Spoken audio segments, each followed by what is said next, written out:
Okay, now we have a battle to deal with here, quite a large one. It's telling us that we need to put our greatest knights at the front. It's usually the best thing to do, so I'll have a look through here and see if I can figure this out. I couldn't quite figure this out. I seem to have put Sir Baldwin at the back, but we'll crack on and see what's next. Fighters on both sides are eager to jump into the fray. Then, the alarm sounds in the east, rising from the fog. Siege weapons, led by King Barrett La Presse, have been spotted. The sight of these devices designed to breach Caerleon's defences cause a panic among Arthur's troops. Arthur orders an emissary to be sent as soon as possible to try to convince Barrett to renounce his support of Lot. Okay, we can change the battle view by clicking on this side arrow right here. Refocus on our troops. Okay, so now we can choose who we're going to send out. I'm not quite sure who. I guess I will send out... I might send out Sir Ector? Yeah, let's go with Sir Ector. The knight designated to be the emissary leaves immediately. Go through the forest to King Lot's troops and to Barrett. Equestrian. Okay, so we've got 8. It's a difficulty of 12. We can do this easily. We'll just throw in this 11 because I don't want to use the Grail card. That feels like it would be a waste. Save that for the battle. Sir Ector chooses his route carefully, taking detours or fording the river to avoid detection. He makes quick progress and leads his horse with ease. Perfect, Sir Ector, perfect. Soon he arrives at the camp of King Lot's reinforcements. He uses a gesture of peace to show he is an emissary. The King of the 100 Knights instructs our knight to state his business. Convince Barrett to withdraw from the conflict. Persuasion, authority and strategy will make Barrett believe that King Lot has sent us to say Barrett's help is no longer needed. Subterfuge. I think I will choose the top one. I'm not quite sure what Sir Hector's like with subterfuge, but his strategy is 6. Yeah, the top one. Okay, now we have this. So love is a -2. We want to avoid that. Loyalty +2. That says, Barrett, I beg you to remember that Arthur is the rightful king, for he pulled the sword from the stone, in accordance with Merlin's prophecy. In the name of your loyalty to the realm of Logres, I call upon you to withdraw. And we have a Grail card. If we didn't have the Grail cards, we shouldn't go for this with only one loyalty card of 1. So yeah, let's go with this one here. And we will chuck in, it's 11, but we'll chuck in a Grail card. And we won't know how well that will do until I press OK. But it should be fine, because it's a minimum of 14, so it's definitely a success. The powerful king listens and appears increasingly troubled. His silence becomes oppressive. Sir Ector is sure all is lost when Barrett finally replies, very well, I will not have my glorious knights attack. Tell Arthur, and, by the grace of God, be victorious. Nice, okay, so we've just earned a battle point. These points indicate to the general progress of the battle. At 0 points, the outcome of the battle is uncertain. The more battle points you have, the more the battle turns in your favour. Okay, I see. So yeah, down here, that's the indicator. So it's swaying to our side. Just before the battle, Arthur brandishes the Sword of Kings. It shines so brightly, as though 30 torches had been lit. All the enemies take fright. The two armies face each other on a muggy late summer morning. Arthur can't wait for the battle to begin. He still has to prepare the first charge by his knights, who will fight Lot's followers. So I can lead the charge with 83 Vanguard Knights led by the commander Sir Bedivere, or I can lead the charge with the 83 Rearguard Knights led by the commander Sir Ector. Sir Ector hasn't done me wrong yet. I don't know how old he is, but I'm going to pick Sir Ector.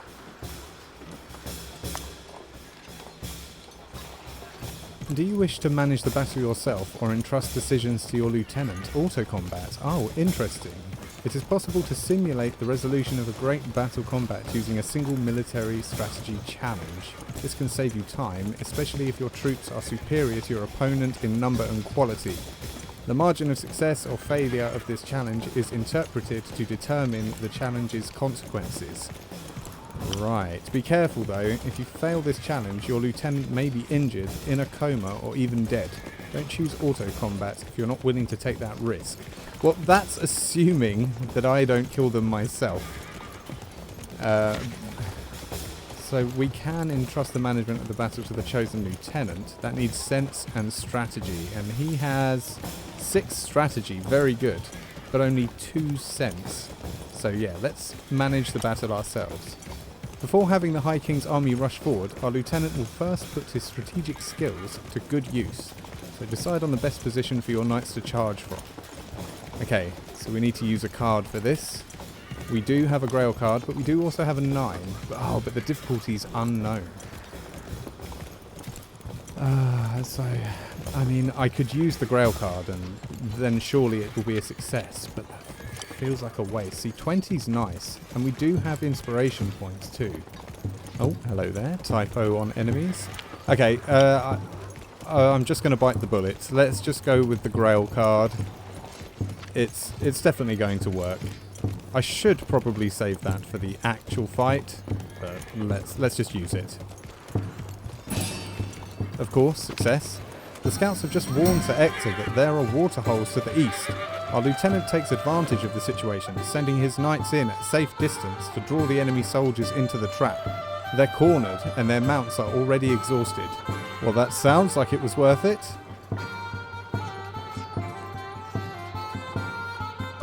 Let's just hope it translates to the fight. Sir Ector urges his men to fight with righteous fire. He goes first. All his men have to do is catch a glimpse of his banner fluttering in the wind, and they confidently throw themselves into the fray. Oh, here we go. Here we go. Now it's down to me. Each engagement you fight in the great battles have a major impact on what happens next. If you manage to eliminate or force the enemy unit to retreat while, in both cases, keeping half or more of your troops, this combat will be a decisive victory and you will earn 2 battle points. If you manage to eliminate the enemy unit or force it to retreat with, in both cases, less than half of your troops still fighting, this combat will be a narrow victory and you will win only 1 battle point. The opposite also applies if you lose the battle. If you eliminate or ransom your opponent's lieutenant, you'll earn 1 additional battle point. If your lieutenant surrenders or perishes, you lose 1 battle point. Oh wow, there's so much to take in, and this is so much pressure right now. Let's have a look. Okay, so they've got 4. And I remember from the fights, you can't have consecutive attacks. So you can't attack with one of your knights and then have another of your knights attack that same... the same of the opposition, because you'll lose honour. Ideally I don't want to do that, but we will move the full 3 hexes so we can get that lance couched. God, stressing out and adding these strange long pauses between my words. Okay, let's move this final guy over here. What a lovely diamond formation I have created. Okay, now all we have to do is end our turn and see what they do. They should be in range. Okay, yes. Sir Ector faces a countercharge challenge against Brandegoris? If we chuck a 10 at it, it's 22. We do have loyalty, inspiration we could use. 3 as well. Yeah, let's make it 23. Oh wait, no. Odd. We don't want our lance breaking. Success with 22. Was this a nice hit? -3 on leg, and he's been dismounted. And he's got 3 cowardice points. So let's hope he... Oh, there we go. A mercy challenge straight away. We need 12, and we've got 8 currently. So, well, we kind of have to chuck this in. I'm a bit worried about the cards we have left. 1, 2, 2, and 2. But at least one of them is gone. Sir Ector gets an opulence point. Okay. He didn't attack. Looks like they follow the code as well. Don't forget to use your grimoire. You currently have a combination of cards that allows you to create a spell. Ah! Okay, so it looks like it shows us it's the one with the blue square. So it's this one right here. Use 2 autumn cards, large S, one of which has a value of 12. Oh man, so I would have to get rid of my 12 to do this. I don't know how I feel about that. I would be getting rid of a low card, but I don't think I want to get rid of my 12. Well, in that case, we will just attack. Oh, where's my actions gone?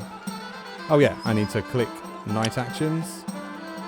I could move 3 hexes, but I'm just going to go with a thrust right where I stand. Okay, so that gives us a total of 11. And we, of course, are going to throw this 12 in there to make it a 23. I won't use the inspiration. We do have 1, but I'll save that. Success. Lovely. Oh, and we got an 11. Take that. Oh, -3 on the right leg. I think, is -6 the kill hit? So -3, that's a heavy injury he's got there. Okay, so I'm not going to move Sir Ector. I want to bring over the other knights, of course. He needs his backup. Their lances are still couched, so I should be able to do this charge attack here. And that's a difficulty of 14. We have an 11 here. Oh, hold on. But that makes it an odd total, so our lance will break if I do that. Oh god, no. Let's bring over another knight and see if he has a different base total that hopefully won't break his lance. When an enemy is injured, attempting an attack that targets an already injured part of the body is the best way to defeat him. Indeed, a wound of a -6. Yeah, it is -6. There are 3 types of damage in the game: slash, thrust, and concussion. Each piece of armor offers different levels of protection depending on the type of damage.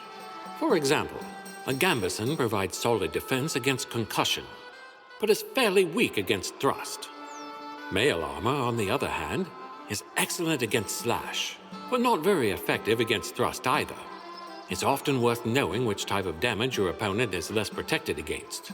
To find out, use the Examine button, then switch the interface to the Armor Protection view. If you spot a body part with weaker protection, you can use the Aimed Attack action to target that area and maximize your damage.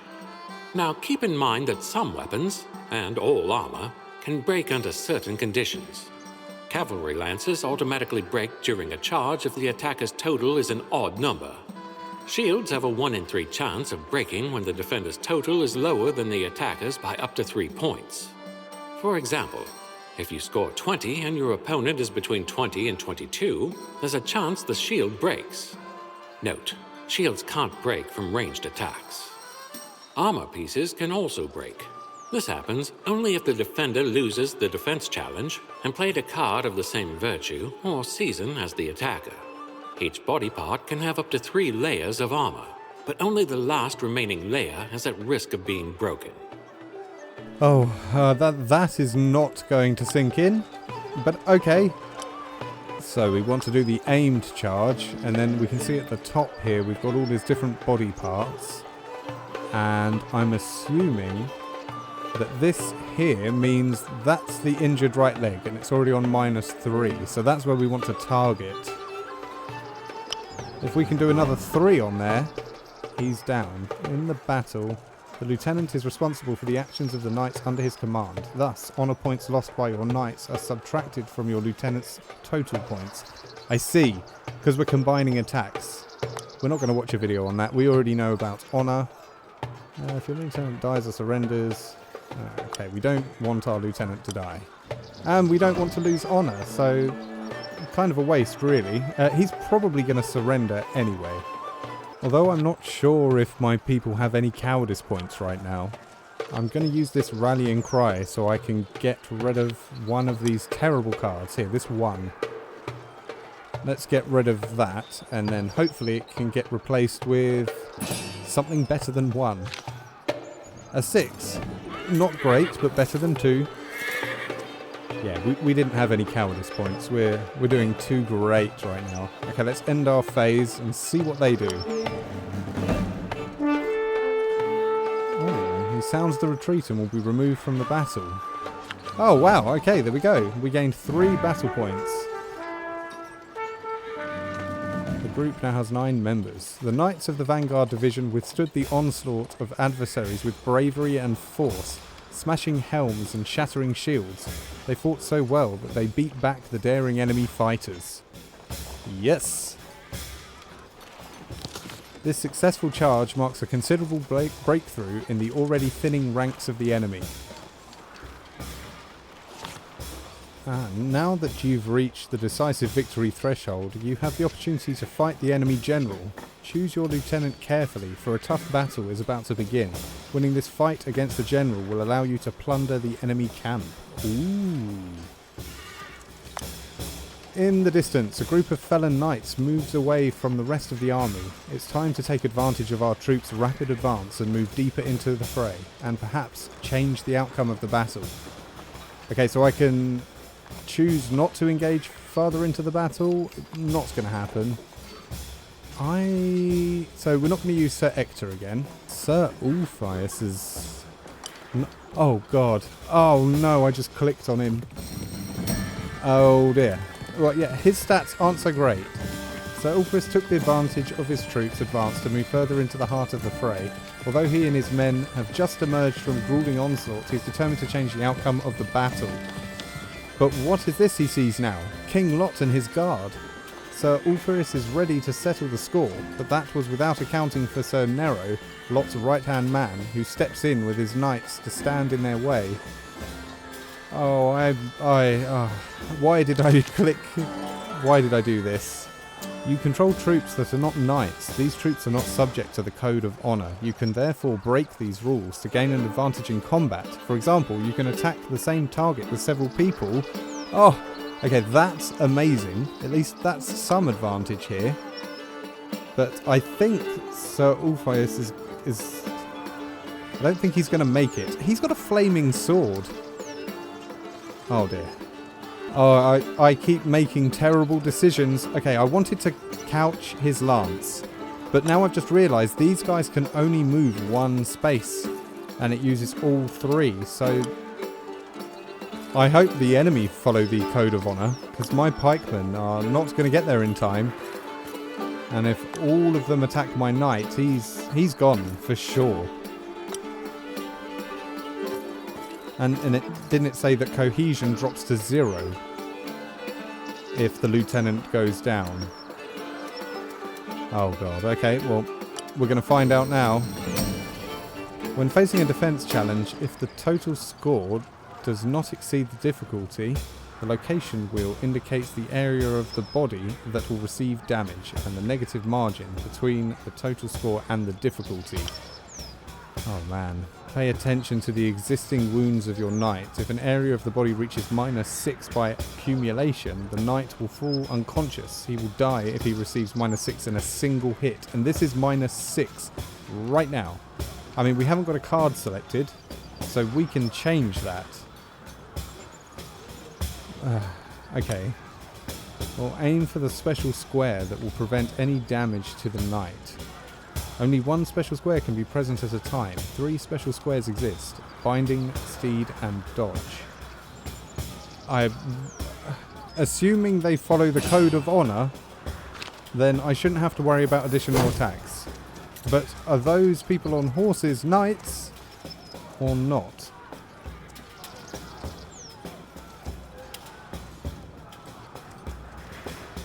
They're going for consecutive attacks.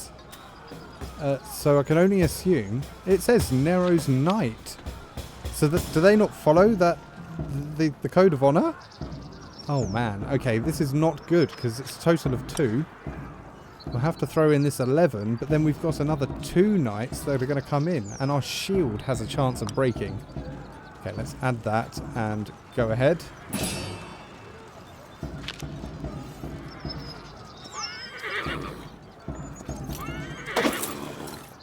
Blocked. Incoming Knight 3 that doesn't give a damn about the Code of Honor. Oh my goodness. Total 0. Difficulty 12. And the highest card I've got is a 6. This... oh no. This is super bad. Look at that. Minus 12. That's double kill right there. On one person. And I can't retreat. I can reduce it to... I can reduce it to minus 10. Oh no. Oh dear. Well, okay, we're going to say goodbye to Sir Ulfius. There is absolutely nothing I can do about this apart from watch him perish. Having a fiddle around, and I can see that when I change the inspiration or change the cards, it rotates the wheel on the right there, but I can't get it to the special squares to create a bind or something, so we are literally going to lose our knight. Oh no, here we go. Oh.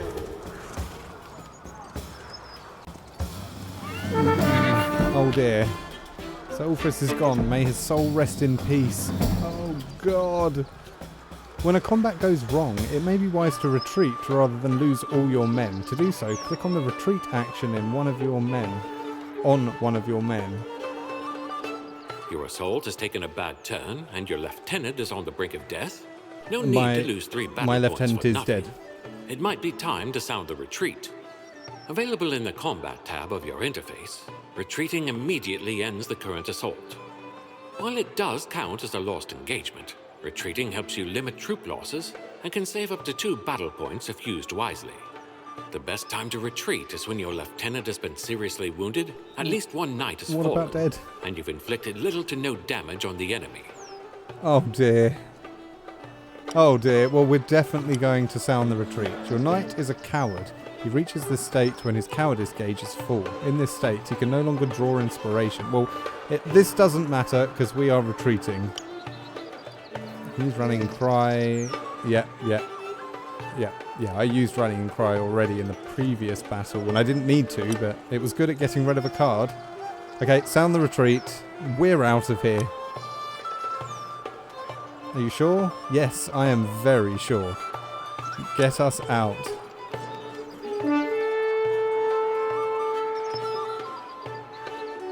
Well, I don't think that could have gone any worse than it did. That was ridiculously terrible. Terrible decisions by me there. Oh man. Group cohesion has changed. Alright, here you are at the second assault. The number of assaults planned for a battle is determined by the size of the armies involved. The current assault is indicated in the bottom right-hand corner of the screen. However, a battle can be shortened if the battle points reach the rout or decisive victory threshold. So we're on battle turn 2 of 3. And the bar is fully over to our side despite our loss that we just suffered there. On the heels of this well-executed offensive, the High King Arthur intends to take advantage of the unrest spreading through the opposing ranks. The pikemen will soon take over against Lot's followers. Oh, so that's what happened previously. All we can do is fight with more pikemen and 1 knight. Is it Arthur's brother's turn, Sir Kay? I think it just might be. He's not old. He hasn't got any red on his stats, any red numbers. Whereas Brastius does. Sir Kay does not. Let's go with Sir Kay. Okay, do we want to entrust it to our lieutenant? I'm going to control the battle myself. I did the first one great, the second one I made terrible choices. He does have 4 sense and 3 strategy, so he could do this on his own, but we're going to do it. Big, black, rain-soaked clouds speed across the sky. Will our lieutenant be able to turn the situation around to his advantage without exposing his troops? Decide on the best time to attack. Okay. Okay, so we have quite low cards. We do have this 12. Oh, we could use a love and then use inspiration. Oh, that still won't get us to where we need to be. We'll be short by 1, so we're going to have to use the 12. Our men taunt the enemy, who follow them into a clay-filled valley the scouts had spotted earlier. Our fighters manage to climb out just as the rain starts to fall, but the enemy fighters, sinking and bogged down, are soon exhausted. Good. Very good. Sir Kay draws his sword and waves his standard, urging his troops into battle. The men hurtle forward to strike the enemy. Charge! Okay, let's not make the mistake that I made last time. We want our pikemen to... Oh, they're very close. They're very close. I want my pikemen to keep up. I could move 3 and attack immediately, but then Sir Kay is all alone there, so we're going to move 1, and then we're just going to move the pikemen forward along with him, so they can keep pace, you know? Okay, everyone's moved up. We can do something. Use 2 cards, including a winter card, value 4, and an autumn card. We don't have a loyalty of value 4. Oh, yes, we do. So these 2 cards will do it, and hopefully we will get some higher numbered cards. We got an 8 and a 9. Okay, that's better than what we had. And now we have a spell that can heal. Or at least reduce the malice by 1, I believe it was. Okay, now we end our turn, and fingers crossed. He's couching his lance, of course, because that's what you should be doing. Oh, and it's a difficulty of 15, and we have a 6. We can throw this 9 in there, and it'll hit 15. Even if I use 2 inspiration, our shield has a 33% chance of breaking. Which probably means it's going to break, right?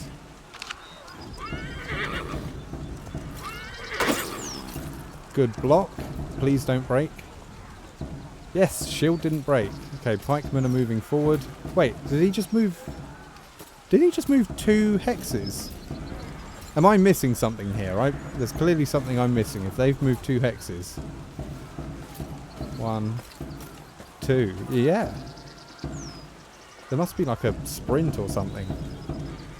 Right, okay, well it's our turn now, so let's see what we can do here. We can do a thrust attack. We should probably go for the knight, Sir Idris. That would probably be the smartest choice, wouldn't it? Okay, and we have a total of 9. Oh look, we can't. We will lose honour if we attack him. That's confusing considering he was the one that attacked me. But okay, we will go for one of their pikemen instead. Give us a total of 6. We do have an 8 we can throw in there, and hopefully that will be enough. I mean, we have the advantage of the height of the horse. But it is only 14. That's really low. Please. No, it was a fail. So he's just going to dodge that, I guess. Yep. Damn. Okay, so it's down to our pikemen then.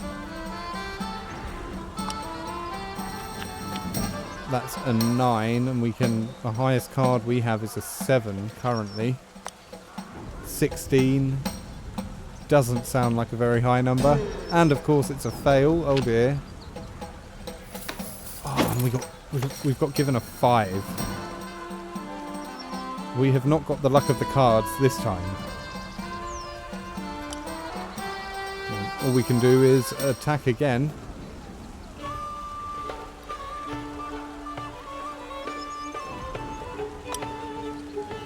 Oh, look at this. A 16 from the start. So there we go. 21. This has got to be a success. Yeah, nice. About time. And we got given an 8. Oh, wow. That was a good thrust. -3 on his left leg, and they all got a bit of cowardice points there. That was nice. And I suppose we'll just move our other pikemen forward. Yeah, that does reduce malice by 1 point. So we'll move them up. They can't overtake, unfortunately. So we'll just squish them all together. Okay, let's end our turn and see what unfolds. We have got a defense challenge from Sir Idris. Oh, God, no. Oh, no, please don't tell me that I'm going to lose Sir Kay. We're going to take -3 on the leg using this love card and inspiration. It's probably going to... Oh, a grail card. It's probably going to knock him off his horse too, unless I can overcome the challenge. A 12, and we have a 7. So we need, what, a 5? And annoyingly, the card we have is a 4, and we don't have inspiration. So I have to use the grail card if I want to stay on the horse. But if I use the grail card for this, I won't be able to use it for an attack. Give us another grail card, please. Oh, it's a 5 love card. Oh my goodness. Look at that. -19. We are going to lose Sir Kay. What is going on?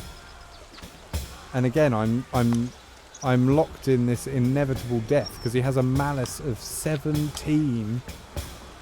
Even if I use that spell on him, it would still be a malice of 16. Oh. Oh, God. Oh, this is terrible. This is all going terrible. I feel if I had done the auto combat, this probably would have worked out, because everything was kind of going our way, according to the influence bar. Oh dear. Okay. Sir Kay is gone. Arthur's brother, slain in the battle by a pikeman. Oof. Oh, God, and there he goes. Sir Kay is gone. May his soul rest in peace. Now, do we retreat or do we avenge Sir Kay? I think we can do it with these pikemen. We can do it. We're not going to fall back. We're going to finish them in honour of Sir Kay. We have a grail card here. I can guarantee that this is going to do some nice damage. If not kill. Hopefully kill. 31. Oh, please. And we got given a 12. That's got to be a kill. Oh, -6 to the head. Okay, there's one of them down. We need to get rid of their knight.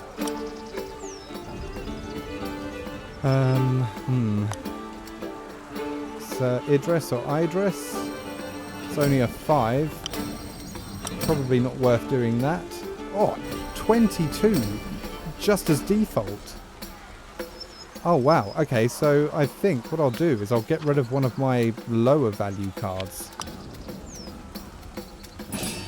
Success at 25. It gave us a 2. Now, what's the damage? -6 to torso. That is another pikeman down. Okay, things are looking a bit better here. I say while Sir Kay is bleeding on the floor.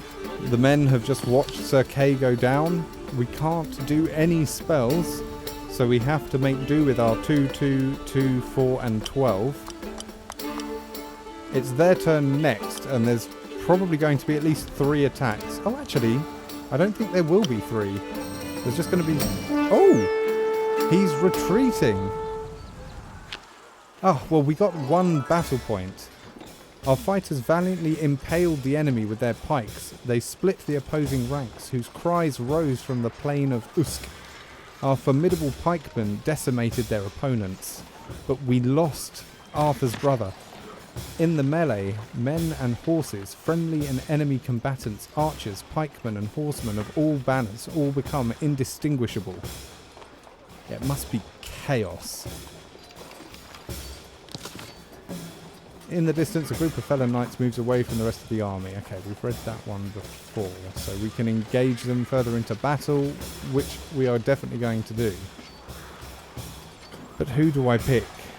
Who do I pick? I mean, we want knights. I want knights to be with our lieutenant, ideally.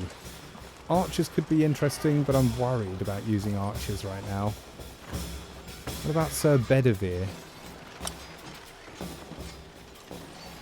Sir Bedivere took advantage of his troops' advance to move further into the heart of the fray. Although he and his men have just emerged from a grueling onslaught, he's determined to change the outcome of the battle. You'll do it, and we're not going to lose you. But what is this he sees now? King's Lot and his guard. Sir Bedivere is ready to settle the score, but that was without accounting for Sir Nero. Okay, yep, we've read this one.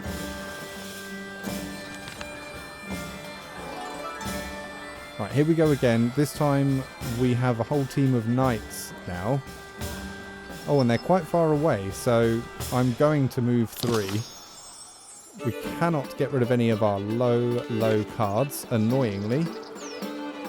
So yeah, let's just get all the lances couched, and then we'll be able to do a counter thrust, I believe. Okay, all of our knights are now moved forward. Let's end our turn. And fingers crossed it goes well for us. He's got a flamey sword and not a lance, so I feel a bit more confident about that. Strangely, although I should be worried about a flaming sword. Okay, I like that. So this means that I should be able to use a charge. Ooh, goodness me. 4? 4? Even with this 12, it's only 16, which I don't think that's going to be a hit, is it? Should I do it, or will that just be a waste? I could put it to 18. That's got a better chance, surely. Oh, let's do it. Yes! Oh, thank goodness, it's a success. And we got given a 1. Our cards are looking abysmal right now. -3 on his right arm. Lovely. Now our other knights can move forward and we can use this charge. Now, I'm going to go against the code here and attack the target we've already attacked, because I know, look at that, the standard total is just 20. Yes, we're going to lose 1 honor point, but he's going down. Oh, I should have aimed. I should have done an aimed one. He might not be going down. Oh, -3 to the head. Okay, that was silly, but he's very injured now. Question is, do I disgrace the code even more? Or do I go for the other knight?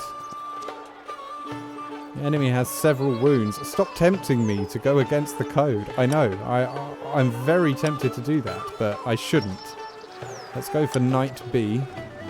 It's a total of 9, and I can only chuck a 4 at it, which puts us to 13, which is still an odd total, which means his lance will break if I do that. And it will break with the 2. It will only not break with the 1, which... Should we just do it? We need to get rid of this 1. Oh, of course, yeah, he did a counter thrust. Ouch. -3 to the left leg, and now he's got a horsemanship challenge. We do not have the cards to assist him here. He's going to take another -2 or a -4 if I choose this 2 card. Let's just do it.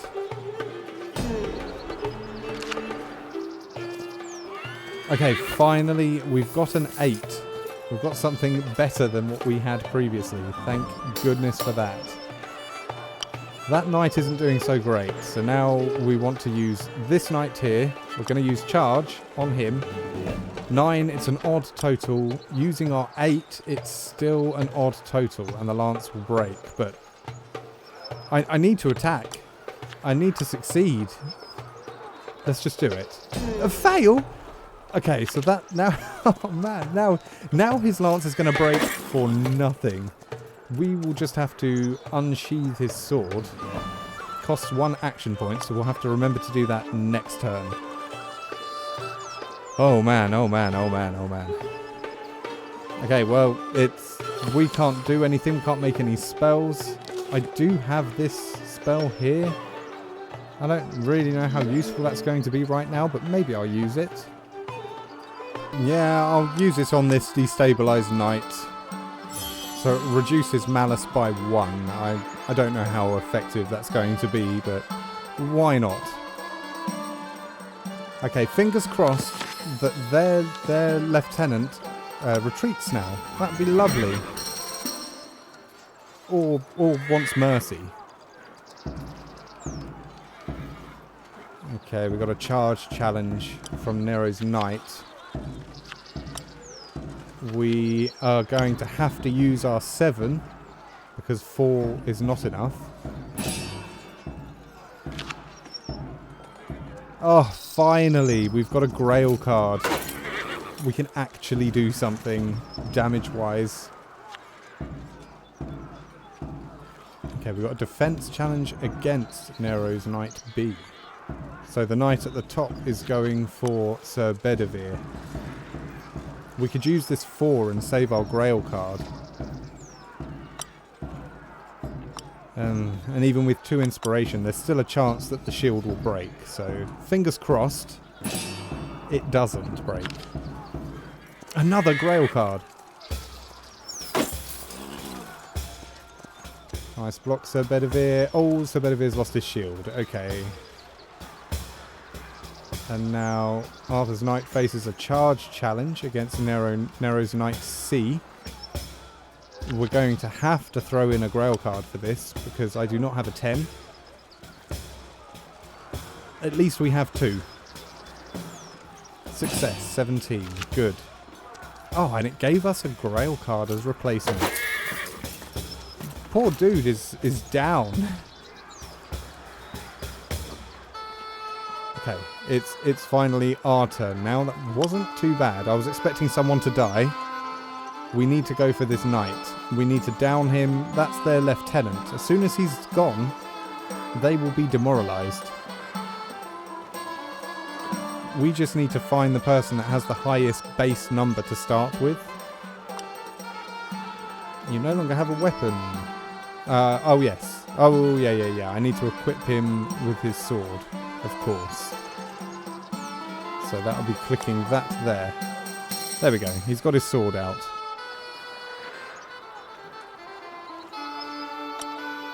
And let's go for a slash on this knight. No, maybe I should. That's a 7.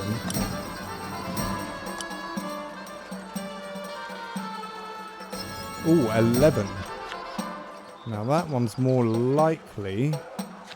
Do I want to be using a Grail card here? I suppose I should.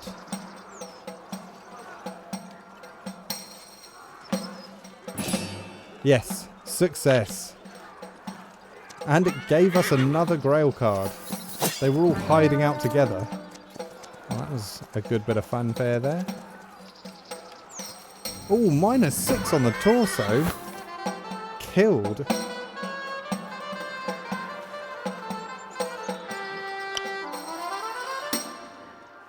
Okay, they are going to be demoralized right now. We should really just go for their knight. But let's get our lance couched so we can do the best attack. We will aim. Looks like it's his... Oh, his head is -3, but his right arm as well. His right arm will be easier to hit by the look of it. Yeah, 16 as default, but we're going to throw in a Grail card because, yeah, we want success. We want death. Take that, you flamey bastard. -6 on his right arm. Lovely. He's gone. He is gone. Fantastic job. Now, Sir Bedivere, we need to get you to attack, but can I get 3 moves? 1, 2, 3. Oh, yes, I could. And then I'll be able to go for this knight up above.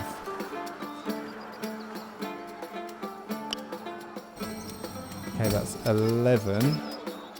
I mean, I'll probably just chuck in the Grail card, because why wouldn't I at this point? They're only going to have one guy left if this goes well.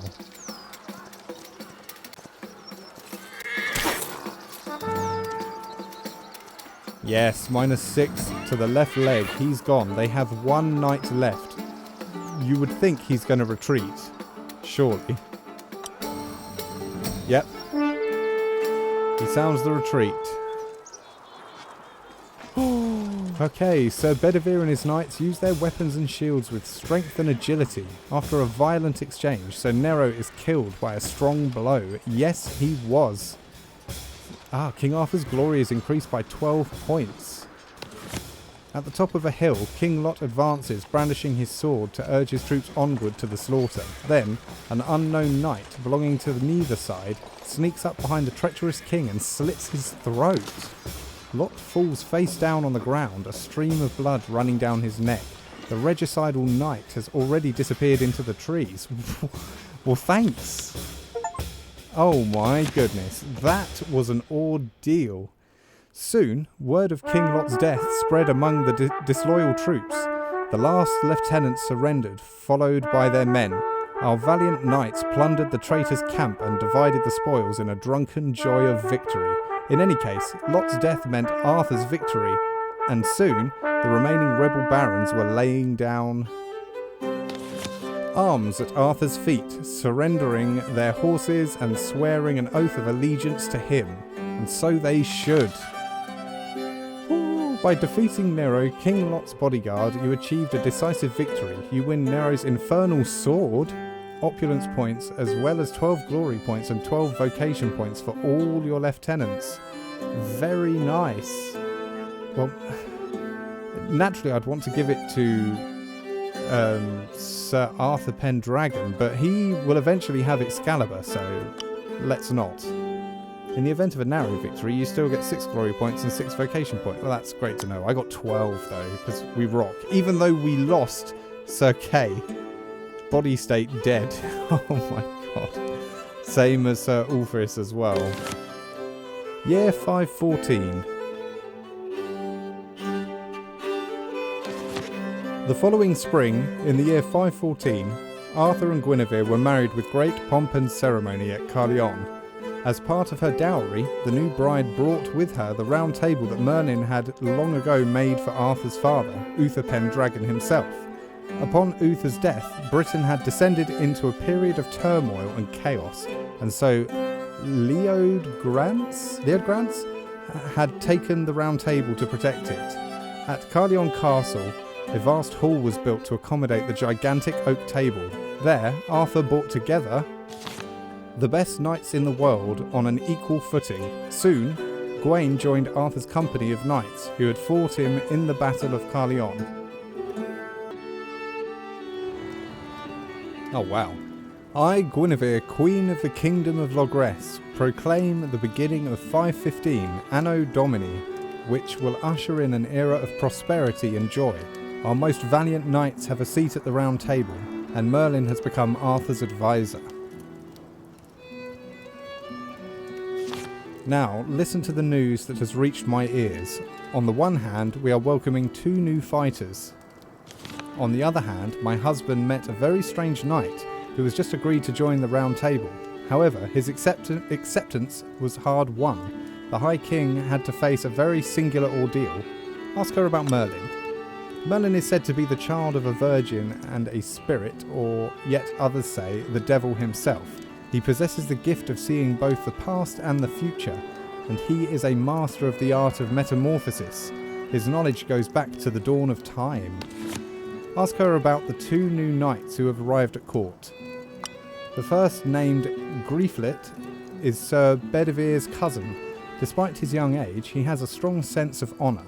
The second, Sir Sagramor, is none other than the nephew of the Emperor of Constantinople, hot-headed and tempestuous. He is a furious fighter. Ooh, okay, interesting. Ask her to tell us about the High King's ordeal. A knight of unrivaled strength challenged every man approaching a bridge to a duel. Grifflet, freshly knighted, went off to fight him, but had to be carried back to court unconscious by his horse. The High King then set out to avenge Sir Grifflet. Alas, his sword broke during the duel with the knight on the bridge. Merlin magically put the assailant to sleep to save Arthur.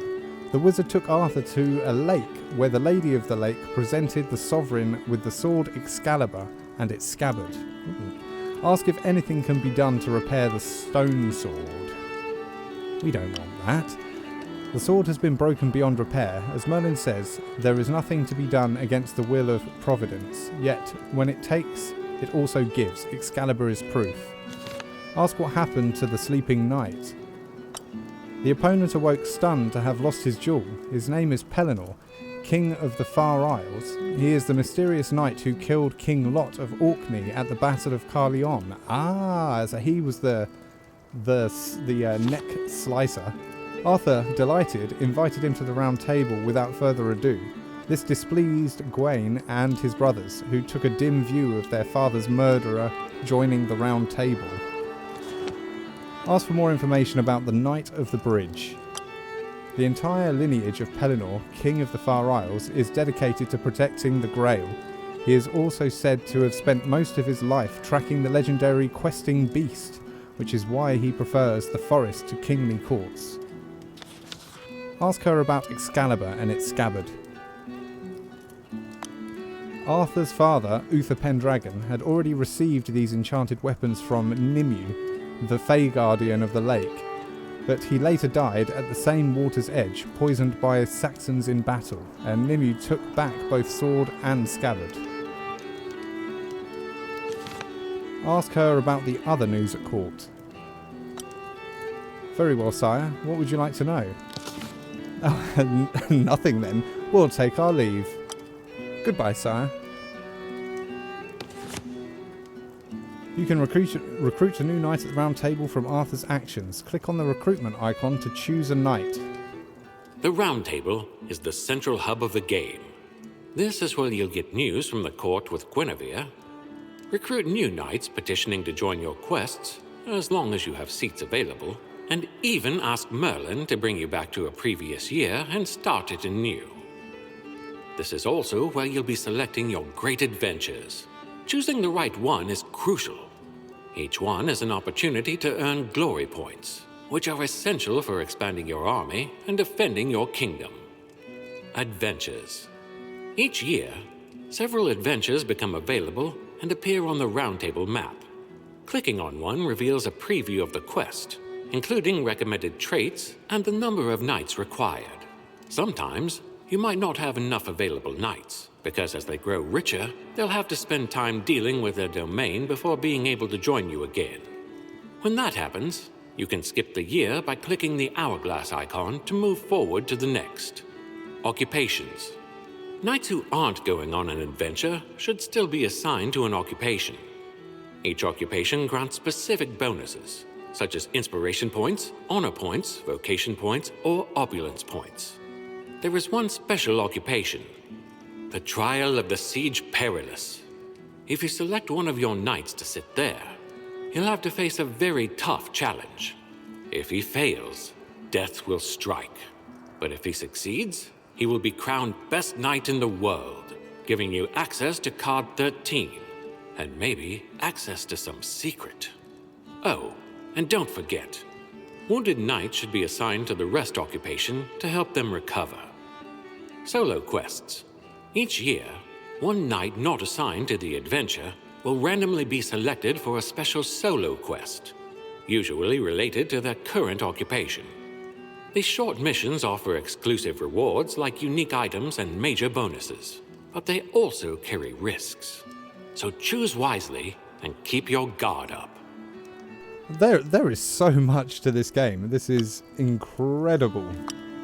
Okay, and we can go on adventure by selecting... Well, I want to recruit. It's going to make me do this now, but okay.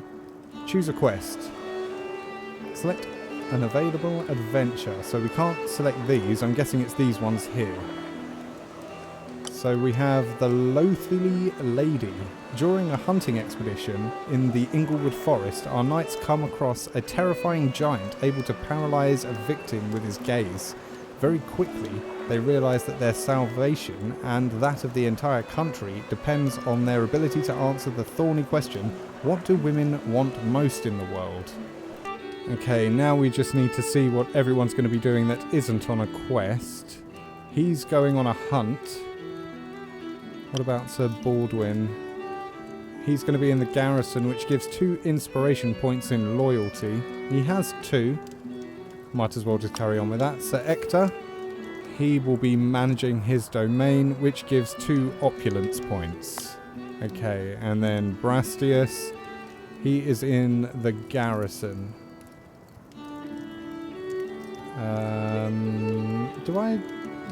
There's probably no point training him. Can't teach an old dog new tricks, or so they say.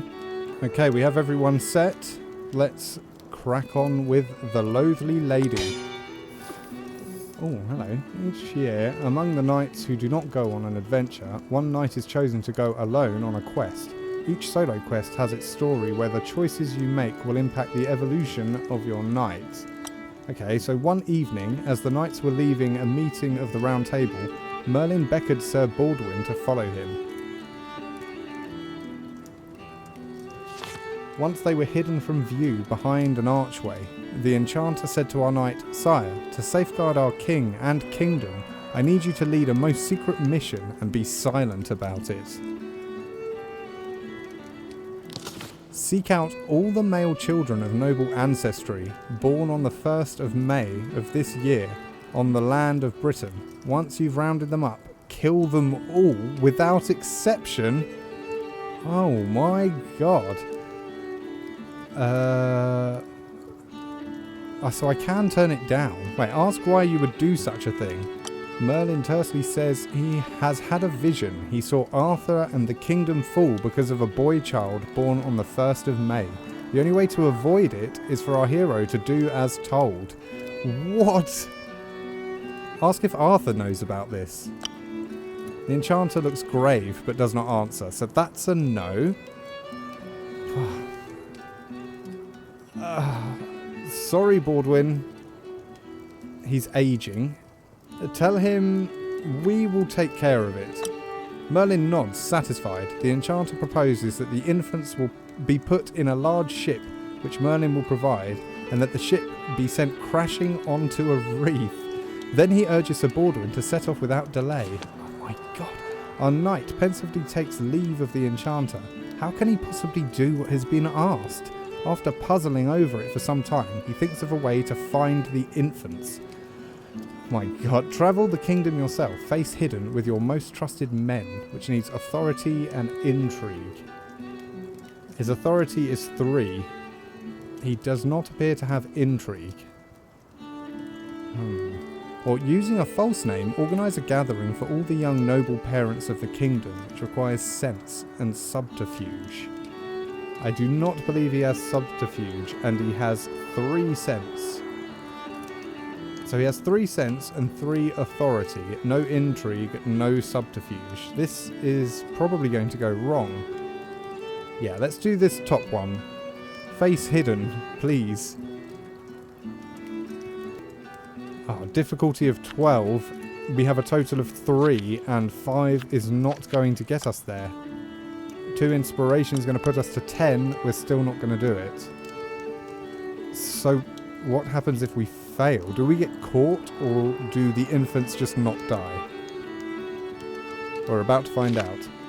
Face covered and coat of arms out of sight, our hero travels the kingdom with his men.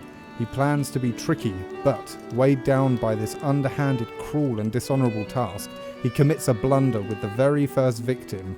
I don't blame you, Sir Baldwin. In a solo quest, your group is reduced to 1 knight, which might change the group's cohesion. Thus, throughout the game, group cohesion may change depending on changes in the group, or each time a knight gains or loses honour points. So, did he lose honour points then? The cohesion of your group of knights determines how many precious grail cards you'll have in your deck. Cohesion is first calculated as the average honor points of all the knights in your group. For example, In a group of 2, where one knight has 4 honor points and the other has 12, the average is 8.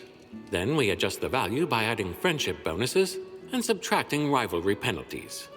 Every knight of the Round Table has special relationships, either positive or negative, with fellow members of the Order.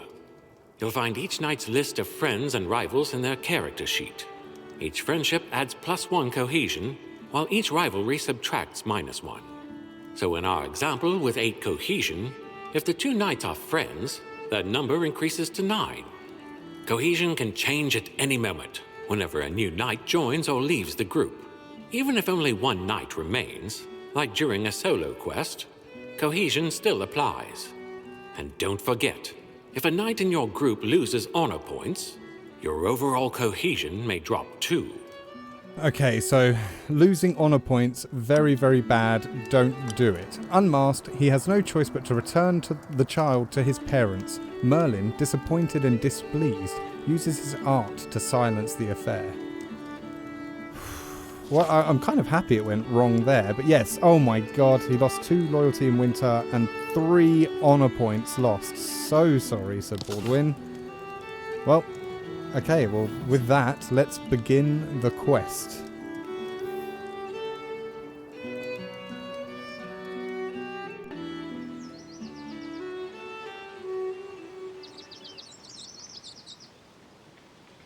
Our knights go hunting one fine day, through forest dense they make their way. There on the hillside rest they dear, too weak to flee as they draw near, too weak to flee as they draw near. A knight takes the bow to shoot the buck, his aim is true, its chest is struck. Down falls the creature, there it lies, the bugle sounds to claim the prize, the bugle sounds to claim the prize. Which one of us will have the honour of delivering the final blow? Ooh, let's send Sir Gawain.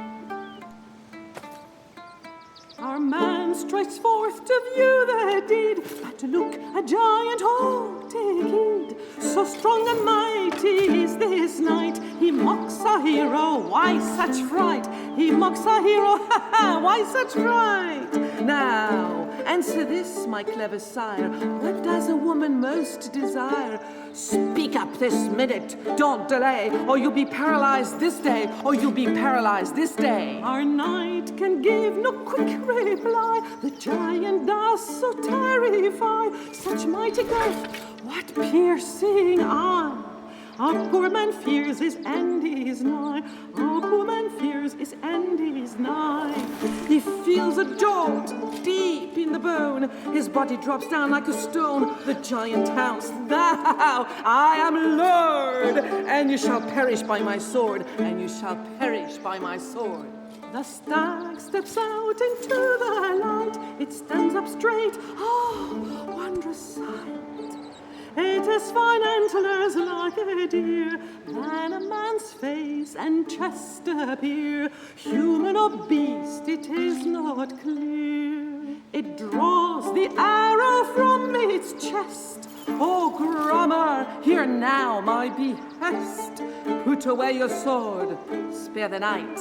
Let them all learn of their man's plight. Let them all learn of their man's plight. This night will be your perfect bait. Go to your castle and there wait. It will be gruesome, the demise. Very good master, this is wise. Very good master, this is wise. Our man is left to his vile fate, for he is helpless in this state. Groma heaves him up like a sack. The creature's gone when he looks